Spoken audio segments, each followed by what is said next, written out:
नमस्कार साथियों, आपका स्वागत है हमारे YouTube चैनल पे। आइए हम आज सीखते हैं वर्गमूल निकालने का एक तरीका।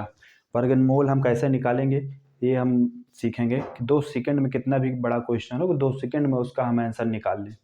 तो आइए सीखते हैं क्या करेंगे हम। तो हम देखते हैं, हमें वही काम करना है। बगल में मैंने लिखा हुआ है वर्ग और घन निकालने का तरीका, कि हमें 1 से लेकर 20 तक, कम से कम 1 से 20 तक हमें वर्ग और घन याद होने चाहिए। ये तो बहुत ज़रूरी बातें हैं, कम हर एक कम्पिटिटिव एग्ज़ाम के लिए 1 से 20 तक के वर्ग और घन याद होने चाहिए। इसके लिए हम याद कर लीजिएगा, इसके लिए कोई फार्मूला नहीं बताएंगे। इससे आगे जो होगा इसके लिए हम फार्मूला आपको सिखाएंगे। अगले वीडियो हम आपको वर्ग और घन निकालने का तरीका बताएंगे। आज हम वर्गमूल निकालने का तरीका बताने जा रहे हैं। पिछले वीडियो में मैंने घनमूल निकालने का तरीका बताया है। ठीक है, बहुत ही शॉर्ट मेथड में 2 सेकंड में मात्र निकाल लिया जाता है। वैसा ही कुछ यहाँ भी बताएंगे। ठीक है, तो हम देखते हैं वर्गमूल निकालने के लिए सबसे पहले हम इकाई का डिजिट देखेंगे। किसी भी संख्या जब हम वर्गमूल निकालेंगे उसमें एक हम इकाई का डिजिट देखेंगे। जैसे हम ले रहे हैं 576, इसका हमें वर्गमूल निकालना हो तो हम क्या करेंगे। इसका वर्गमूल हम निकालने के लिए सबसे पहले हम इकाई का अंक देखेंगे। ठीक, जिस तरह मैं पिछली वीडियो में घनमूल निकालने के लिए 3-3 का पेयर बना रहा था, यहाँ पे हमें वर्गमूल निकालना है तो हमें इकाई की तरफ से 2 का पेयर बनाना होता है। क्या करना होता है, 2 का पेयर बनाना होता है। उसके बाद मुझे इकाई का अंक देखना होता है, इकाई का अंक क्या है। ठीक है, तो आइए देखते हैं इसमें इकाई के अंक का क्या काम होता है, क्या रोल होता है। ये जो संख्या दी हुई है 1, 4, 5, 6 और 9, जब हमें इकाई के अंक में ये संख्या मिले 1, 4, 5, 6 और 9, अगर इनमें से हमें जो संख्या मिल रही है तो हम क्या करेंगे। जैसे हमारा इकाई का अंक 6 है और हमें 6 के साथ इकाई के अंक पे 4 और 6 मिल रहा है। जब हमें इकाई का अंक मिल रहा है 6, तो इसके साथ 4 और 6 मिल रहा है, तो इसको हम ऐसे लिख लेंगे 4 और 6।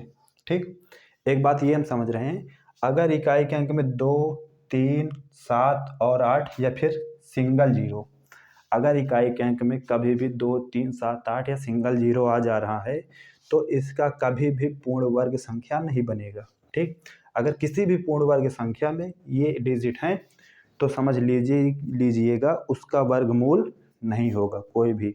ठीक है, अगर इकाई के अंक में ये डिजिट आते हैं, ठीक, कोई ज़रूरी नहीं कि ये इतने अंक आएंगे तो हमेशा इसका वर्गमूल कुछ ना कुछ होगा, ऐसा ज़रूरी नहीं है। ठीक, कुछ संख्याओं का होता है, लेकिन जब भी निकलेगा इकाई के अंक में यही डिजिट होंगे। ठीक, या फिर डबल जीरो होगा, डबल जीरो भी होता है ना, सिंगल जीरो कभी नहीं होगा। ठीक, तो देखते हैं, ऐसा करने से पहले जब हम इकाई के अंक में 1 पाते हैं तो 1 या 9 आएगा। ठीक, 1 इकाई के अंक पे कब आएगा, जब हम 1 का वर्ग करेंगे तब 1 मिलेगा, 9 को वर्ग करेंगे तो 1 मिलेगा, यानी कि 9 का वर्ग 81, 1 मिलेगा इकाई के अंक पे। उसी तरह 4 इकाई के अंक हमें कब मिलेगा, जब 2 का वर्ग करेंगे या 8 का वर्ग करेंगे। 8 का वर्ग करेंगे 64, 4 मिल गया। 5 कब मिलता है, 5 का वर्ग करने पे। 6 कब मिलेगा, 6 तब मिलेगा जब हम 4 या 6 का वर्ग करेंगे तो हमें 6 मिलेगा। 4 का वर्ग करेंगे 4 चौक 16 और 6 का वर्ग 36। और 9 कब मिलता है हमें, 3 का वर्ग करने में और 7 का वर्ग करने पे 9 मिलता है। ठीक, इसी तरह हम देख रहे हैं 576 जो है इसमें इकाई का अंक 6 है। 6 हमें कब मिलता है, 6 हमें 4 और 6 के वर्ग में मिलता है, तो 4 लिख लेते हैं और 6 लिख लेते हैं, दोनों 4 को ऊपर लिख ले रहे हैं, छोटी डिजिट जो होगी इसको हम ऊपर लिखेंगे, बड़ी डिजिट नीचे लिखेंगे। लिखने का तरीका हमारा ऐसा होगा, यहाँ भी मैंने ऐसे लिखा, छोटी डिजिट पहले बड़ी डिजिट बाद। ये ध्यान रखिएगा छोटी और बड़ी का, क्योंकि छोटी बड़ी बहुत मायने करेगी यहाँ पे। इसके बाद हम देखते हैं आखिरी में क्या बचा हुआ है हमारा 5। 5 को हम देखते हैं जिस प्रकार हम घन में देख के करते थे, किसके किसके बीच में बिलोंग कर रहा है, यहाँ भी उसी तरह हम करेंगे वर्गमूल में कि किसके किसके बीच में बिलोंग कर रहा है। तो 5 हमें कहाँ से कहाँ के बीच में मिल रहा है, 2 के वर्ग और 3 के वर्ग के बीच में मिल रहा है। 2 का वर्ग 4 और 3 का वर्ग 9, इसी के बीच में हमें 5 मिल रहा है। तो हमेशा छोटी वाली संख्या लेते थे, यहाँ भी छोटी ही संख्या लेंगे। छोटी संख्या क्या है, 2, 2 लिख लिया। अब हमें यह देखना है कि 4 और 6 इन दोनों में से कौन सी संख्या आएगी। भाई ये तो वर्ग एक ही संख्या होगा कोई, या फिर 24 का होगा या 26 का होगा। ये जानकारी के लिए हम यहाँ हमें पास दो मेथड है। यहाँ पे हम एक मेथड ये बता रहे हैं, अगली संख्या में जानकारी करने के लिए ये जो हम पाएंगे यहाँ पे, इस संख्या में एक जोड़ेंगे, इस संख्या में एक जोड़ेंगे और जो संख्या में बनेगी जोड़ने के बाद उस संख्या से इसमें गुणा करेंगे, उस संख्या से इसमें गुणा करेंगे। बन क्या रहा है 6। जब जो संख्या बनेगी उस संख्या का इस संख्या से कंपेयर कराएंगे, यहाँ पे 5 से। अगर ये संख्या जो 5 है, ये संख्या नई संख्या बनी से छोटी है तो हम हमेशा छोटी वाली वैल्यू लेंगे। अगर ये संख्या बड़ी है नई बनी वाली संख्या से तो हम बड़ी वाली संख्या लेंगे। तो यहाँ पे क्या है, यहाँ पे 6 है, यहाँ पे 5 है, यानी कि छोटी है। छोटी है तो मैं बड़ी छोटी वाली संख्या लेंगे, तो ये 24 का वर्ग हो जाएगा। समझ आया? तो ये 24 का वर्ग है। इसी तरह देखते हैं एक दूसरा क्वेश्चन, तो और अच्छे समझ में आएगा।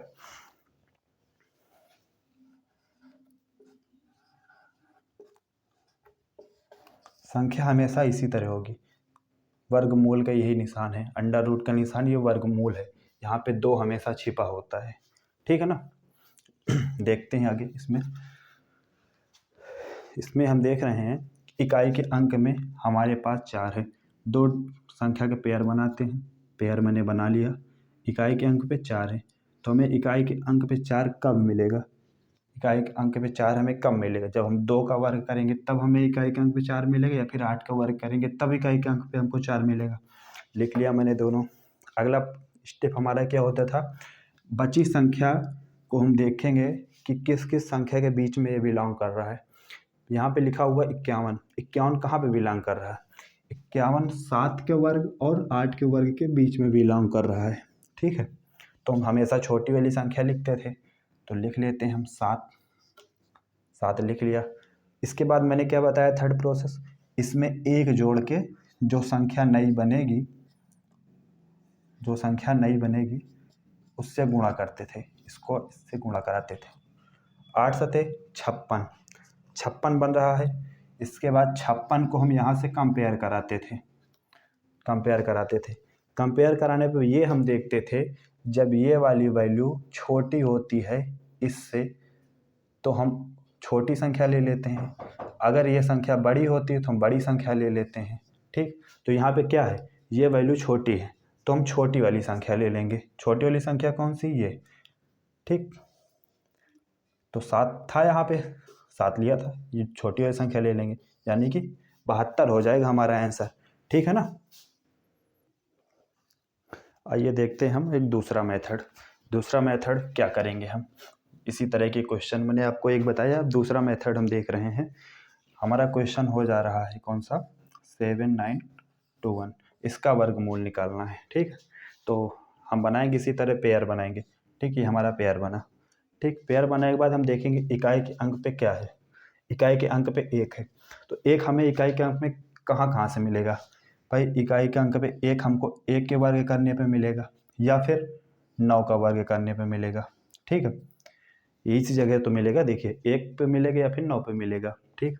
इसके बाद हम क्या करते थे, बची हुई संख्या जो होती थी इसका हम कंपेयर कराते थे, ठीक। दूसरे स्टेप कंपेयर वहाँ भी कराते थे, इस मेथड में हम दूसरे नंबर कंपेयर करा रहे हैं। तो 79 कहाँ से कहाँ तक बिलोंग करता है? तो 8 के वर्ग और 9 के वर्ग के बीच में ये बिलोंग कर रहा है, ठीक है ना। तो हमेशा छोटी वाली संख्या लिखते थे, लीजिए मैंने छोटी वाली संख्या लिख ली। 7 और 8 के बीच में बिलोंग कर रहा था, नहीं 8 और 9 के बीच में बिलोंग कर रहा है। 8 और 9 के बीच में बिलोंग कर रहा है, 64 और 81 के बीच में 79 आ रहा है। 79, तो छोटी वाली संख्या लेंगे, क्या हो जाएगा, 8 हो जाएगा हमारा। 8 लिखने के बाद हम क्या करते थे, इसमें +1 करके गुणा, लेकिन हमें ये नहीं करना है, हमें ये देखना है डायरेक्टली यहाँ से कि हमारा 79 जो है ये किसके पास है नज़दीक, 64 के पास ज़्यादा नज़दीक है या फिर 81 के ज़्यादा नज़दीक है? तो 81 के पास नज़दीक है ज़्यादा, ठीक है, यानी कि 9 के पास ज़्यादा नज़दीक है। यानी कि जब नीचे वाले के पास ज़्यादा नज़दीक है तो हम नीचे वाली वैल्यू लेंगे, तो हमारा हो जाएगा आंसर 89, यही हो जाएगा हमारा आंसर, ठीक।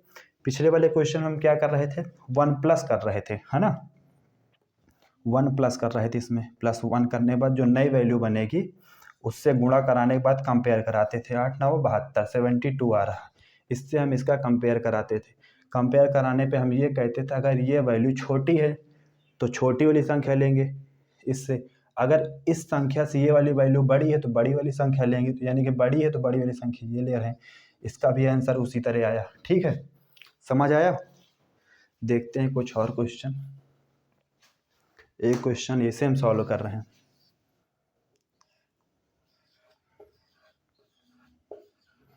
देखिए यहाँ पे हम क्या करेंगे, फिर हम इकाई की तरफ से पेयर बनाएंगे। इसके बाद बचा है क्या, 106, इसका एक साथ पेयर बना लेते हैं। अब हम देख रहे हैं इकाई का अंक हमें कहाँ कहाँ मिलेगा। 9 हमें किस किस के साथ मिलेगा, जब 3 का वर्ग करेंगे तब मिलेगा, 7 का वर्ग करेंगे तब मिलेगा। छोटी संख्या को ऊपर लिखते हैं, बड़ी संख्या को नीचे लिखते हैं। ठीक, इसके बाद हमारा सेकेंड प्रोसेस क्या होता था, सेकेंड प्रोसेस हमारा ये होता था कि 101 जो लिखा हुआ है वो 106 लिखा हुआ है, कहाँ से किस किस के बीच में बिलोंग कर रहा है। 106 जो है ये हमारा 10 का वर्ग और 11 के वर्ग के बीच में बिलोंग कर रहा है, यानी कि 100 और 121 के बीच में बिलोंग कर रहा है। तो हम ये देखते थे कि 106 किसके पास है, भाई 100 के ज़्यादा नज़दीक है, यानी कि ऊपर वाले के ज़्यादा नज़दीक है, तो ऊपर वाली वैल्यू ले लेंगे तुरंत, है ना, ऊपर वाली ज़्यादा नज़दीक तो ऊपर वाली वैल्यू ले लेंगे, हो गया, है ना। एक हम 1 प्लस करके मल्टीप्लाई कर रहे थे, उसको भी हम देख ले रहे हैं। भाई जब किस किस के बीच में कर रहा है बिलोंग, 10 और 11 के बीच में, छोटी वाली संख्या लिखते थे, छोटी वाली लिख लिया, +1 करके मल्टीप्लाई करते थे, यानी कि 11 से मल्टी जब प्लाई हम करेंगे तो कितना आएगा, 110 आएगा, 110 आएगा। और 110 से इसका हम कंपेयर कराते थे, तो ये छोटी होती तो छोटी, अगर बड़ी होती तो बड़ी, छोटी है छोटी वाली वैल्यू लिख लेंगे, 103। इस तरह आंसर आ गया। ठीक है, समझ आया। एक इस क्वेश्चन में अपवाद है, हर जगह एक अपवाद होता है, यहाँ भी एक अपवाद है। तो वो क्वेश्चन कौन सा है, ये क्वेश्चन है 1296। इसमें सब रूल नहीं लगेंगे, इसमें ये रूल नहीं लगेगा, पहला 1 प्लस वाला रूल तो नहीं लगेगा, लेकिन दूसरा वाला रूल इसमें फॉलो कर जाता है। ठीक, दूसरा रूल फॉलो कैसे कर जाता है इसको हम दिखाते हैं। इकाई के अंक पे क्या आएगा, 4 आएगा, 6 आएगा। ठीक है, यहाँ पे हम देखते हैं बाकी बची संख्या 12 किस किस के बीच में बिलोंग करेगी, 3 के वर्ग के बीच में बिलोंग करेगी, 4 के वर्ग के बीच में बिलोंग करेगी, हम ये देख रहे हैं।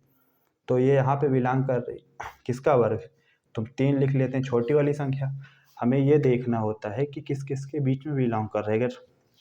ये बिलोंग कर रही 12 और क्या बोलते हैं 9 और 16 के बीच में, नज़दीक किसके पास है, ये नज़दीक 4 के पास है, वो छोटी वाली संख्या के पास, तो ऊपर वाली लिख लेंगे, है ना। लेकिन मामला गड़बड़ हो जा रहा है, असलियत में तो 6 है, 36 का वर्ग है, तो मामला यहाँ पे गड़बड़ हो जा रहा है।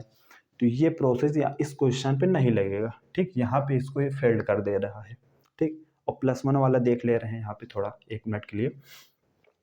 संख्या 3 लिखा हुआ है, +1 करेंगे 4 हो जाएगा, 4 से इसको मल्टीप्लाई करेंगे 12 हो जाएगा। अब समझ लिया बराबर हो गया, ये वैल्यू बराबर हो गई। तो हम यहाँ जाएंगे तब भी हम कंफ्यूज, लेकिन कुछ लोग बताते हैं अगर बराबर हो जाती तब भी हम नीचे बड़ी वैल्यू लेंगे, बराबर हो या बड़ी हो तब हम वैल्यू बड़ी लेंगे। लेकिन हम इसको बताते हैं यहाँ पे अपवाद है, और किसी भी क्वेश्चन में आपको बराबर नहीं मिलेगा, केवल यहीं पे मिलेगा। ठीक है, इसको हम आपको बताते हैं अपवाद है। ठीक, यहाँ तक हो गया। एक क्वेश्चन और हम देखते हैं, थोड़ा कम मेहनत करना होता है इसमें। 20 ये किसका वर्ग है, इसका वर्गमूल निकालिए। वर्गमूल निकालने के प्रोसेस वही, इकाई के अंक पर मिल गया हमको 5, तो 5 लिख लिया। भाई इसमें सिंगल है तो केवल सिंगल डायरेक्ट मैंने उतार लिया इसको। ठीक, 20 हमको कहाँ मिलेगा, 20 हमें मिल रहा है 4 और 5 के बीच में, नज़दीक किसके है, 4 के, 4 लिख लिया। ठीक है ना, बात खत्म, आंसर हो गया हमारा।